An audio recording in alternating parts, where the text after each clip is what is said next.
Live selling na tayo. It's 7:10 PM na dito. So, bababa na tayo. Pakita ko sa inyo ng mabilisan yung aming live selling area. So, ayan na. Ayan. Sobrang gulo. Aming live selling area. Actually guys, mix to ng aming maliit na bodega and nilagyan ko na ng live selling area. Ito yung mga freebies of course. Tapos, ang arte of course. Ayan yung mga freebies namin. Syempre naglalagay kami ng mga candies. Yung kami pinamimigay dito na mga damit. If ever na mag-mine kayo, kahit nakailang damit lang yan, pwedeng bibigyan namin kayo.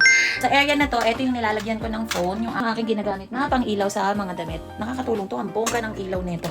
Guys, ito yung mga 25 pesos, 30 pesos, 35 pesos, and mga premium namin. So, dito nagre-range ng 39 pesos up. Ayan, ang dami niyan. 4 na layer po yan. Then, dito sa likod, meron akong isang manikin doon. So, instead na hindi siya magamit, dinilagyan ko na lang ng isang damit para if ever ma-flex yan. Ito yung ginagamit kong manikin at nakaupo lang. Pero mas maganda kasi tingnan yung mga damit pag nilalagay sila sa manikin.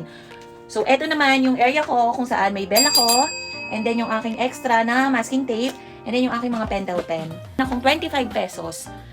So, dito sa buong room na to, sa maliit na room na to, wait, pakita ko sa inyo na malayo.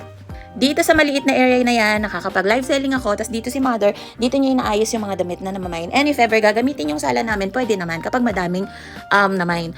Then, dun sa baba, meron pa kaming napalondring mga damit. Aside dun sa mga napapalabhan namin. So guys, follow nyo lang ako at MJ's Closet sa Black App, which is TikTok.